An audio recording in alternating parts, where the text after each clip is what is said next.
Yes, মদ খাবি? মদ খা, মদ খা, মদ খা। মদ খাও না শুধু নয়, মানে তোর এই গরিবদের দেশে বেশিরভাগ মানে ভাই বোনরা একসাথে ঘুমায়, বেশিরভাগই তোমার বেশিরভাগ গরিব দেশে এইসব মানে আরব আরব মরুভূমির অঞ্চল, বাংলাদেশ, ইন্ডিয়া, পাকিস্তান, ভারত, মানে এইসব দেশে গরিব তো এক বিছনার মধ্যে মামতো ভাই, খালাতো ভাই, মামতো ভাই, হ্যাঁ আমি আমি নিজে আমি যে একবার আমার সাথে আমার এক ফুফাতো বোন আমার সাথে রাতের বেলায় ঘুমাইছে, বুঝছো? আমি তখন মাত্র ক্লাস 7-এ পড়ি। ভাই আমার ঝড়াইয়া ধরছে, আমার হাত নিয়ে তার দুধের মধ্যে দিছে, দুধ টিপ দিয়ে দেওয়ার জন্যে। হ্যাঁ, আমার ফুফাতো বোন, নাম বলবো না এখন, অনেকগুলো ফুফাতো বোন ছিল তো, আমার 5 জন ফুফু ছিল, তারপরে অনেক খালা ছিল, খালাতো বোন, মামতো বোন, ফুফাতো বোন, তালতো বোন, তারপরে জ্যাঠা জেঠি, জ্যাঠা 5 জেঠি, খালার চাচি, অনেকের মেয়েটে ছিল। আমার নিজের বোন ছাড়া যত খালাতো মামতো তালতো বোন ছিল, বড় ভাবির বোন, ধরো মনে করো আছে না ভাবিদের বোন টোন, খালাতো বোন, হেদের তালতো বোন, চাতাল বোন, তারপরে আমার বিয়ের পর আমার শালি ছোট ছিল, হাসি ও না, তারপরে আরও ধরো ফুফাতো শালি মালি কুমিল্লা টুমিল্লা বিভিন্ন জায়গায়, এইসব মানে ঢাকা শহরে আমার সাথে একটু দেখলেই যে দেখো দুধ বড় হয়েছে দেখছি, ওর না পড়তো হেদের দুধে টিপ দিতাম আমি।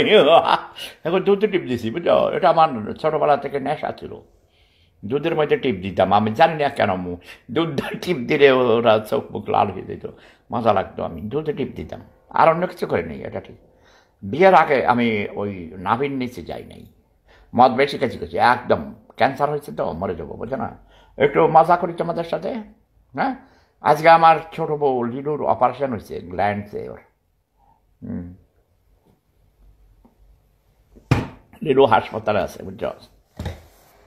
আমার বউ আর আমার ছেলে, আমার বৌমা আমার সাথে রাগ করে কথা বলে না। ওই যে কোরআন শ্রেণী টয়লেটে পালাই দিয়েছিলাম না, এই জন্য ওরা রাগ করছে। ওরা তো মুসলমান, নবী মোহাম্মদের উম্মত। শ্রুতি, মদ খাইয়ে আমাকে কল দিয়ে গালি দিছস তোর সাথে। তোমারও তো ভালোবাসি ডার্লিং। ডক্টর ফয়েট নাকি তোমাকে নাকি বিয়ে করবে, তোমাকে বাংলাদেশ থেকে এখানে নিয়ে আসবে। তুমি মিথ্যা কথা, তোমার টেলিফোন বিয়ার জন্য কত কোটি টাকা দরকার, আমি পাপিয়াকে ছাড়াবো। ওকে, আই লাভ পাপিয়া, পাপিয়া আমার দেবী, পাপিয়াকে ছেড়ে দাও পাপিয়াও।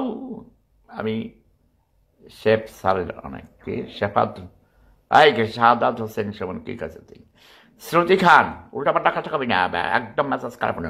টেলিফোন করে ছাড়ে দাস। আমার দাঁত আছে, আলকা দাঁত, ওকে?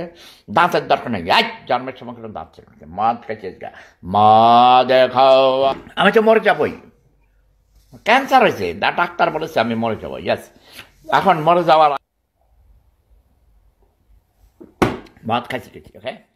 মদ খাইছি এখন।